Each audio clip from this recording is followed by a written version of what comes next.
pessoal, aqui é a Mônica, muito prazer te receber de novo no meu vídeo, que eu espero que não seja a primeira vez que você está aí. Estamos aqui com o Leonardo Matos, recebendo ele no meu canal para a gente conversar. Ele hoje é candidato a vereador pelo PSD, ele já foi deputado federal por uma legislatura, foi vereador por 4 legislaturas. Hoje é o presidente da Mais Acessível, que é uma associação de pessoas cadeirantes, né? E ele também esteve à frente, né, de muitos trabalhos. Aí ele já foi da coordenadoria estadual da pessoa com deficiência aqui em Minas Gerais. Na verdade, quando a gente fala foi, não foi. Está ainda, porque tudo fica entranhado no que a pessoa vem fazendo na atualidade, né? E o programa não é de política, mas depois a gente vai colocar o número dele aí, o Ricardo vai inserir para nós, porque assim, não é, e é, porque nós somos animais políticos, o ser humano é animal político. Quando a gente fala que não gosta de política, a gente está negando a gente mesmo. Política é você tratar da sua cidade, né? Política veio de polis, que é a cidade. Eu conheci o Leonardo nessa reunião porque ele estava recebendo líderes de associações que tinham pacientes com deficiência, autismo. E a nossa primeira conversa foi eu brigando com o Leonardo. Eu não sei se você vai se lembrar disso, né? Ele estava falando muito de cadeirante, deficiente físico. E eu lá ouvindo, né? Ouvindo. Aí de repente eu levantei, porque eu sou desse, meio assim, cara, você não vai falar de autismo? Aí você falou assim, tá incluído, escreveu. Que bom. Então foi a nossa primeira comunhão, né? E de lá para cá eu não tenho encontrado com o Leonardo pessoalmente, mas tenho acompanhado ele sempre nas eleições. Eu até falei com ele esses dias, eu sou uma eleitora dele, mesmo quando ele não ganha, eu continuo eleitora dele. Porque assim, eu vejo o trabalho do Leonardo com os cadeirantes, associações que ele esteve, o que ele está agora, né? São muito importantes para nós que agora temos uma sociedade aí que tem um rol de deficientes atuantes, né? Então é muito importante ter pessoas como o Leonardo trabalhando nessa área. Então eu vou deixar ele contar um pouquinho como que ele atua, como que é o trabalho dele, para a gente conhecer melhor. Ok. Obrigado, Mônica. É um prazer imenso para mim, viu? Conversar com você no seu canal. Nós que agradecemos aqui. É muito legal, muito bacana.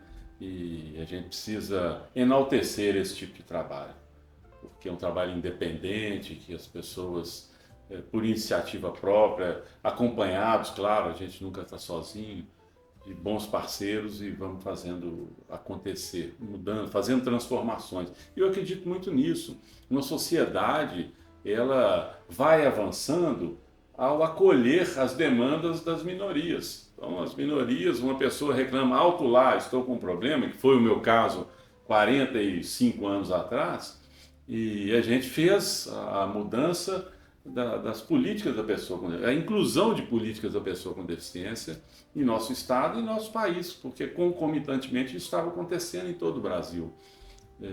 Isso na década de 80. 81 foi o ano internacional da pessoa com deficiência.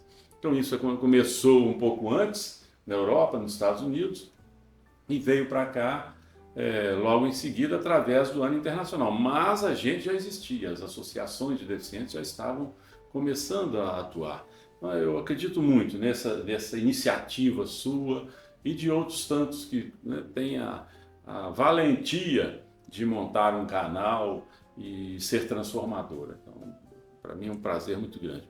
Mas assim, eu fiquei cadeirante aos 22 anos. Hoje eu tenho 68, então tem 46 anos que eu sou cadeirante. E nós, num hospital, eu encontrei com outros cadeirantes e outras cadeirantes e nós criamos a Associação Mineira de Paraplégicos. E dali foram surgindo muitas lideranças, né, do deficiente físico principalmente. Mas porque lá atrás houve um racha no movimento dos deficientes. Nós tínhamos uma coalizão, né, nacional e que englobava todo tipo de deficiência. Aí nós não sabíamos conviver uns com os outros, sabe? Os cadeirantes não sabiam conviver com os cegos não conseguiam viver com os deficientes intelectuais, os surdos também. E aí a gente falou, olha, vai ter o segmento dos deficientes físicos, dos visuais, dos intelectuais, não era intelectual, era mental, né? E dos auditivos e os múltiplos tenta se encaixar em cada lugar aí. Então a gente ficou muito identificado com uma entidade de deficiente físico. Por isso que você está falando, pô, você não fala de deficiente intelectual, mas é isso. Você só falava de física, é desse mesmo. Exatamente. E com o avanço da Associação Mineira de Paraplégicos, muitas outras deficiências vieram e a gente começou a absorver esse discurso, a entender, a buscar o entendimento, a empatia, claro, nós precisamos entender qual é o outro, né? Qual é a demanda do outro, porque eu sei a minha, mas do outro eu preciso auscultá-lo, né? Eu acho que esse era o nosso papel, fazer a ausculta do sentimento da pessoa, da situação mais abstrata dela, o que estava trazendo ela para o convívio nosso. Né? Por quê? O que motivava uma pessoa a se unir a outras, né? Um igual, ou com uma deficiência também. Então, nós fomos uma casa assim, acolhedora dessas pessoas, que não tinha nenhum trabalho efetivo, educacional ou outro, mas tinha um trabalho de reunir. Então, na reunião entre pessoas, nós encontrávamos alternativas para políticas públicas. E aí vieram os contatos com o Estado, com governos, e isso foi muito bom para nós.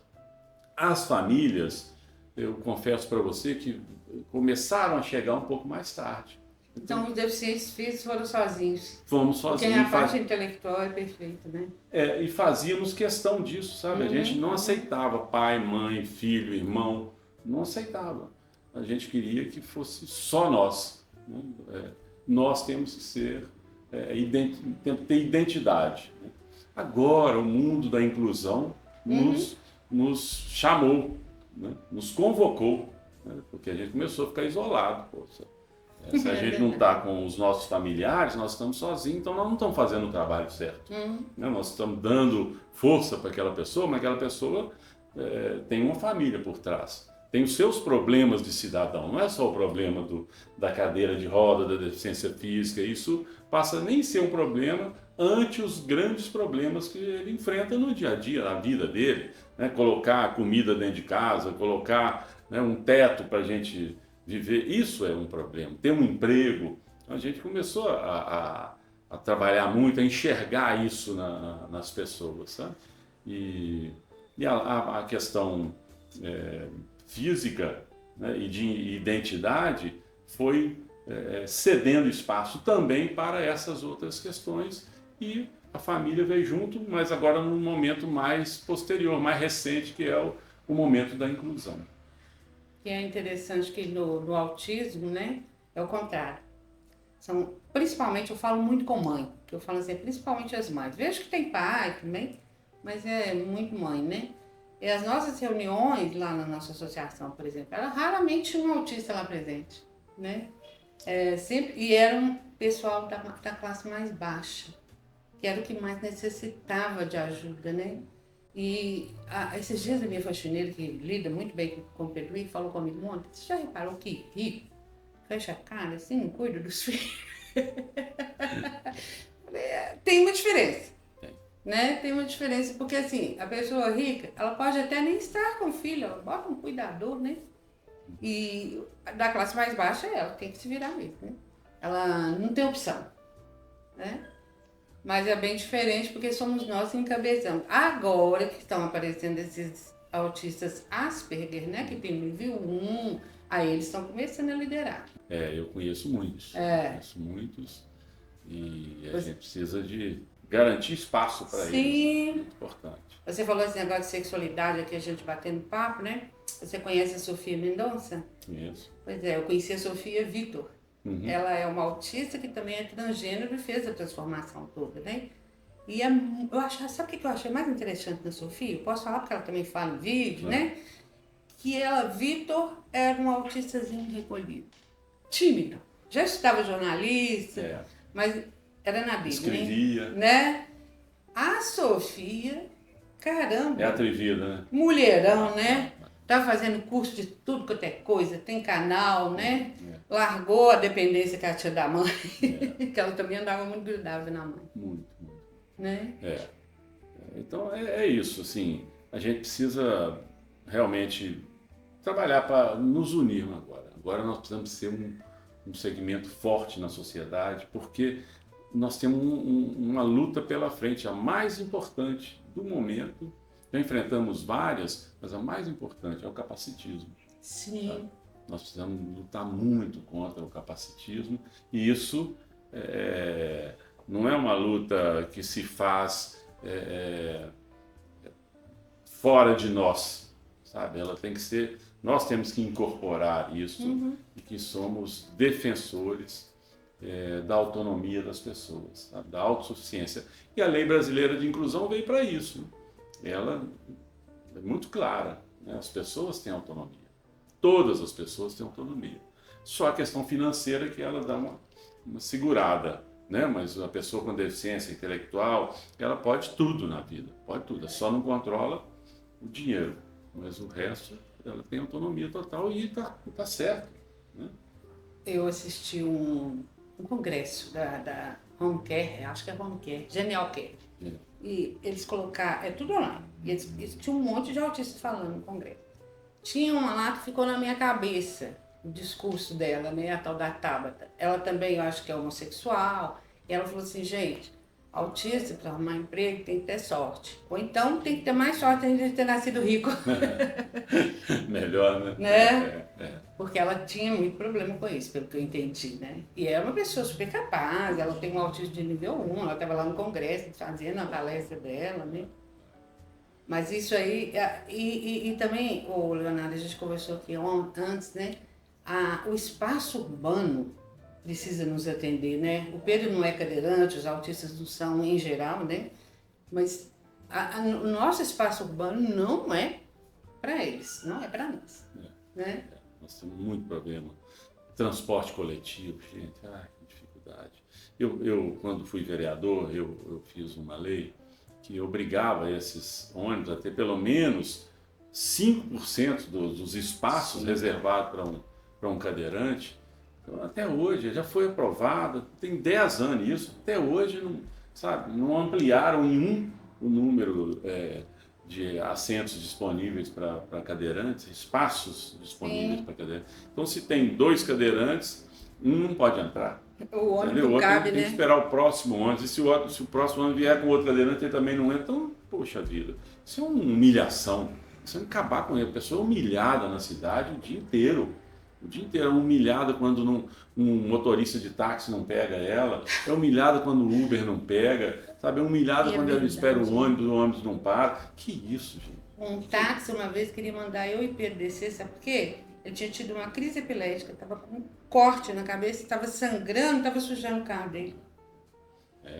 Nós estamos muito brutos, a sociedade está muito bruta. É uma sociedade muito complicada. E nós precisamos ser muito fortes para isso, sabe? Não pode ser uma sociedade dos perfeitos fisicamente. Tem que ser uma sociedade de todos. E aí que a gente entra nessa luta contra esse capacitismo, incrustado até em nós mesmos.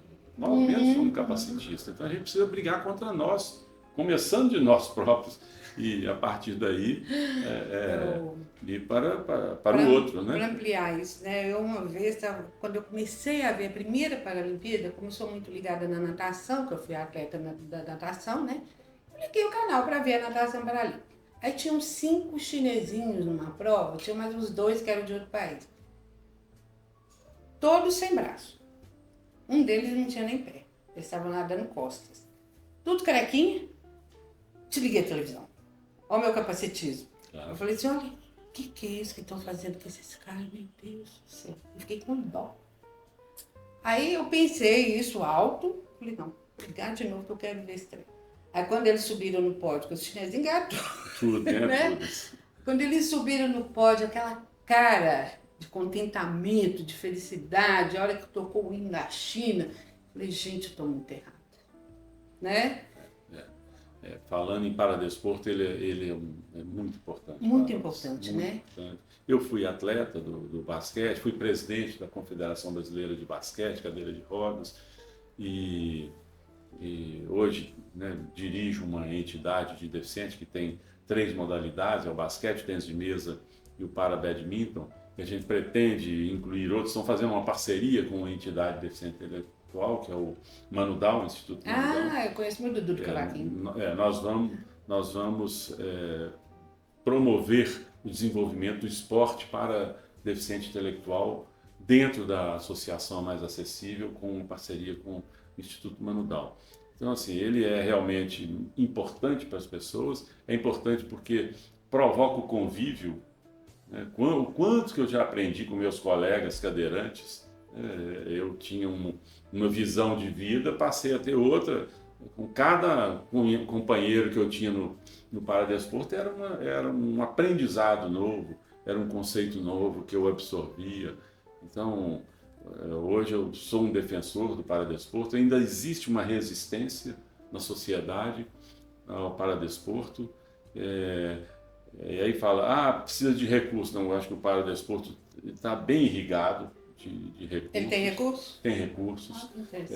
Estão mal distribuídos, muito mal distribuídos, mas a gente precisa agora lutar para que eles sejam melhor distribuídos. Hoje tem duas organizações nacionais que recebem recursos significativos das loterias, principalmente, que é o Comitê Paralímpico Brasileiro, que cuida do esporte de competição internacional, leva os nossos atletas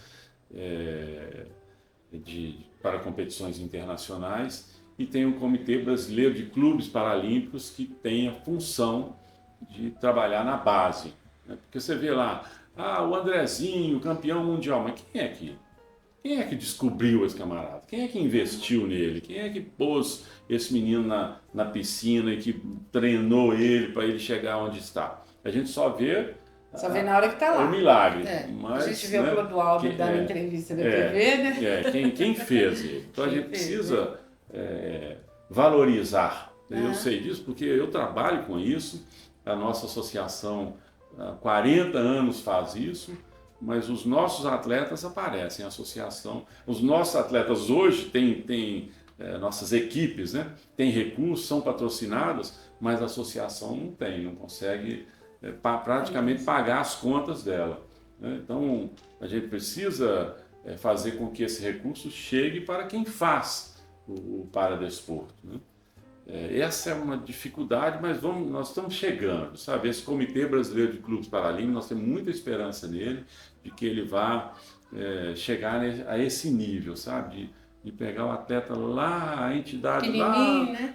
Lá na menor cidade do Brasil, e fazer esse atleta. É isso que a China faz, por isso que a China tem... eram 5 chinesinhos mais 2 na piscina. Né? Não sei quantas medalhas de ouro, assim, muito acima de Estados Unidos, muito acima de Brasil e de outros países. Né? A China enxerga longe coisas que a gente que é ocidental não vê. Eu estudei medicina chinesa, né?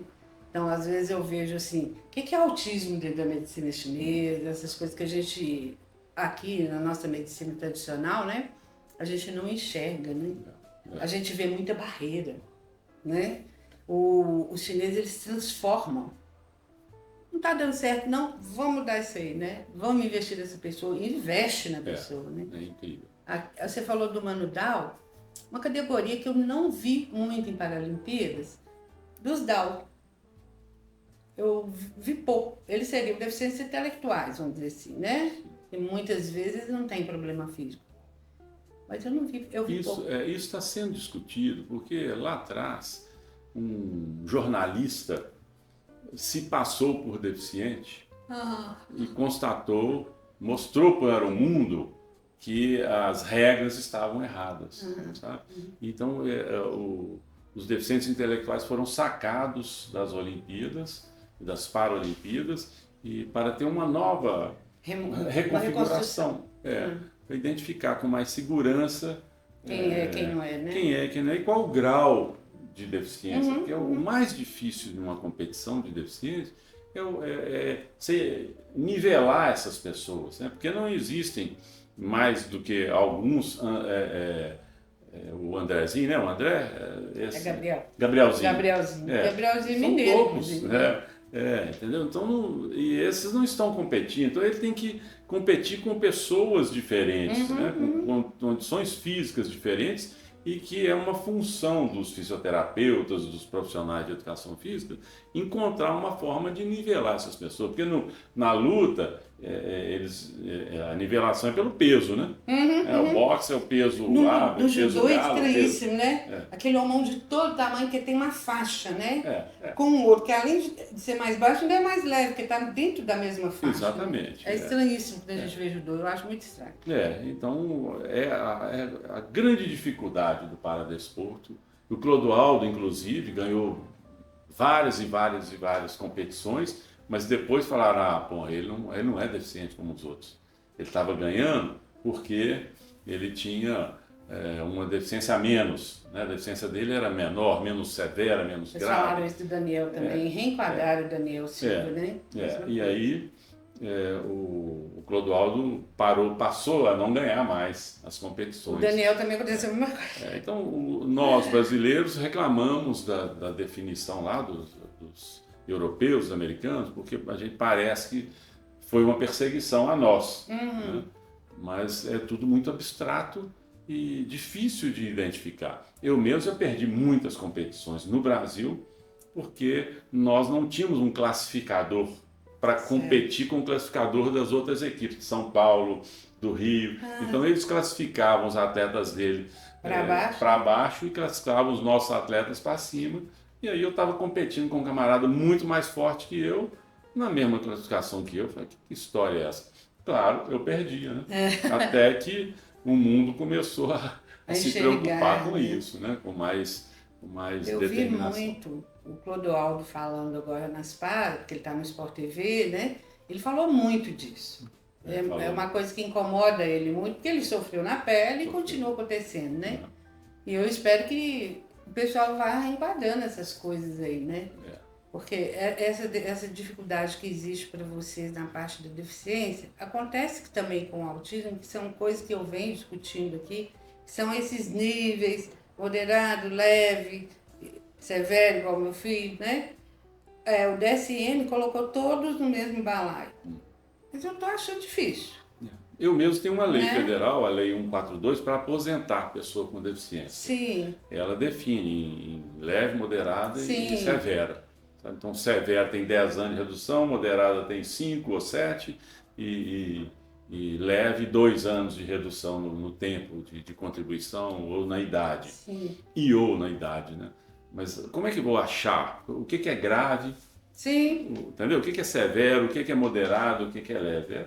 É difícil e também varia de acordo com a condição da pessoa, a condição social da pessoa. Às vezes ele vive numa cidade, numa casa, num bairro muito mais acessível do que um outro que pode ser que tenha uma deficiência menor, mas as dificuldades muito maiores por conta da condição social. Então isso começou a ser absorvido agora pelas regras nacionais e a gente espera que elas sejam mais justas. Sabe que eu falo muito assim, que eu não estou gostando dessa inclusão aí que eles colocaram, falo muito de autismo, né? Colocaram os meninos pequenos autistas nas escolas comuns, mas não deram o pessoal que vigia, os acompanhantes, né? Então, ela é uma exclusão, né? Mas a gente está falando disso, já tem a lei, isso aí é muito importante. Que eu, você, o Pedro Ivo, né? Nós vivemos uma época que a gente nem era falado. Né? Então, só da gente estar falando dessas coisas, eu já acho que é o avanço. Eu demorei muito a aceitar essa inclusão escolar, sabe? Exatamente por causa disso. Porque os meninos não tinham a oportunidade de ter um monitor de alta qualidade que ele precisa. Porque quanto mais deficiente, melhor, mais qualificado tem que ser o monitor. E a escola qualquer um para limpar o menino. Para limpar o menino, poxa.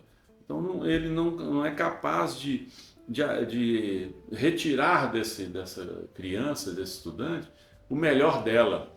Sabe, como preconiza a lei. Como preconiza a lei. A lei é muito bonita, né? É bonita. E a gente precisa segui-la. Né? A lei é uma meta que a gente tem. Então a gente precisa mirar na lei e fazendo com que as nossas escolas cresçam. Agora, onde a gente esbarra? onde tudo esbarra na falta de dinheiro. Aí a gente tem que brigar, lutar, por isso que a gente precisa de uma cadeira no legislativo, a gente precisa de brigar para ter gente, mas gente com qualidade, né? Que saiba, porque senão ele vai chegar no legislativo e vai ficar perdido lá. Porque lá são, na Câmara Federal são 500 e tantos, aqui na Câmara Municipal são 41. Então são 41 pessoas querendo a mesma coisa, né? Querendo acessar o cofre da prefeitura, entendeu? Para levar recursos para o seu seu bairro, o seu segmento, ou alguma coisa assim. Na Câmara Federal isso é mais claro. Né? Na Câmara Municipal é menos, mas é mais ou menos a mesma coisa. A Câmara Municipal aparece menos na mídia. Sim. Isso que a gente percebe, né? Eu não gosto muito de conversar de política, porque eu não sou da área, mas a gente está vendo, né? Ele ficou muito complicado. Ele depende do dinheiro para a pessoa ser eleita, a bancada da bala paga para ele ser eleito, a bancada dos agrônomos paga, né? O PCC paga. Então, complicou demais a coisa, né? O legislativo está muito delicado. Está muito delicado. Os poderes, de uma maneira geral, estão ameaçadíssimos. Né? A sociedade está muito ameaçada porque os poderes não estão sabendo representar. Não estão absorvendo essa responsabilidade de representar a sociedade. Então a gente está muito mal representado. O nosso desejo, a nossa aspiração, o mundo mudou muito, cresceu muito, desenvolveu muito, os nossos poderes ainda estão falando a língua, sabe, da nossa antepassada. A esquerda é assistencialista e a direita é exclusivista, né? Exclui todo mundo, né? Só serve eu sou uma pessoa de centro, né? Sabe? Sou uma pessoa de centro. Eu falo isso com o Ricardo, porque eu também gosto do centro. Os meus amigos de direita falam que eu sou esquerda. Os meus amigos de esquerda falam que eu sou de direita. Então fica ali, é quase um limbo. Mas é mesmo isso que eu sou. Hoje o centro está assim, um limbo político. A gente é chamado de centrão, né? Mas a gente é um centro sem ser centrão, né? Porque a gente não quer roubar nada de ninguém. Não estão vendendo nada, né? Nossas opiniões, né? Mas é porque assim, se você é muito direita, você é muito esquerda, tá ruim. A gente vive no Brasil colônia na esquerda. Agora, assim, o maior problema é o negacionismo. Um nega o outro, sabe? Um nega os valores do outro. Ele não pode negar. É aquilo que eu falei lá no início da nossa conversa.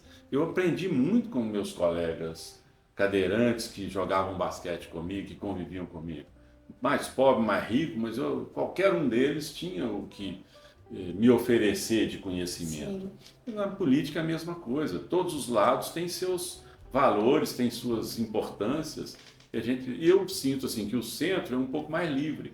Eu aqui, por exemplo, né, eu falo, poxa vida, a esquerda tem um papel importante de desenvolvimento das minorias. É muito legal. Ela sempre trabalhou com isso. Né? Aceitar essas minorias, entender o valor delas. Mas eu acho que a esquerda não sabe mexer com dinheiro. Sim. Não entende nada de dinheiro. E aí, não entendeu dinheiro, você quebra. O político tem que saber de dinheiro também. Eu vi esses dias a Câmara e o Trump. Quando a Câmara virou a candidata, eles falaram muito sobre o pessoal da área dela, os democratas, né? E sobre os republicanos. Eles falaram assim, os democratas são crianças pequenas em relação aos republicanos em matéria de fazer campanha, de administrar. Né? Eles não são bons administradores. Seria mais ou menos isso, os democratas são a esquerda e os republicanos são a direita. Exatamente. Né? E é assim no mundo inteiro, né? O mundo está muito assim, né? Muito polarizado na política e na sociedade. E isso é resultado de muitos problemas. Quer dizer, os problemas de 100 anos, 200 anos atrás estão voltando agora, estão vindo agora na sociedade atual. Por exemplo, a ida de africanos, asiáticos para a Europa, sabe? Essa migração que os europeus não entendem, não aceitam, não querem, mas é responsabilidade deles. Sim, eles que invadiram a África lá atrás, que puseram ela dependente e deixaram ela sem condições de reagir. Então agora precisa de ter um investimento profundo na África e nos países africanos, precisa ter um investimento profundo na Ásia, no Meio Oriente, com essas guerras que estão acontecendo aí, puxa vida. Isso vai contribuir, nós vamos pagar esses preços aí por muitos e muitos anos, sabe? A sociedade mundial vai pagar um preço muito elevado por isso. Então a gente, ao invés de estar reunindo a sociedade. O Lula falou muito legal disso, né, agora. Ontem não. Né? Falou muito bem disso. A pessoa com deficiência está nisso. Não adianta ela estar desenvolvida no campo da pessoa, né, como deficiente, se a sociedade que ela vive não está. Então nós somos objeto desse meio. Né? Nós estamos nesse meio. E se a gente não tiver uma atuação forte para isso também, né, para a nossa sociedade, pensarmos só em nós, como segmento, nós vamos distanciar de uma solução. Eu acho que hoje eu falei menos, né, Ricardo? Mesmo assim, você viu que eu não fiquei calada, não, né? Gente, nosso encontro aqui hoje foi menos político e mais de amizade, né? Mais de encontro mesmo. Por causa dessa questão que acabou que a gente chegou na conclusão que ela deve acontecer, né? Das deficiências se encontrarem e se encontrarem com o mundo também, porque assim, às vezes eu não gosto muito desse negócio de associação, porque ela é um pouco excludente. A gente precisa ter para fortalecer, mas a gente não deve viver dentro dela. A gente tem que ir para a rua, tem que encontrar com as pessoas, né? Eu, por exemplo, tenho essa paixão com aquele menino, Dudu, do cavaquinho. O Dudu me convidou para ir no casamento dele. Ele não é autista, de jeito nenhum. Mas a gente tem essa congregação, né? Nós vamos encerrar por aqui. Espero que o Leonardo possa nos receber na associação dele, que lá está em reforma, para a gente conhecer também. E agradeço a vocês. Quem gostou, curte, dá like, comenta. Quem quiser se inscrever, aproveita. Não sou política não, tá? Aproveita para se inscrever. Tá bom? Um beijo para todos. É ganho para todo mundo isso. Não é ganho para todo mundo. Isso mesmo.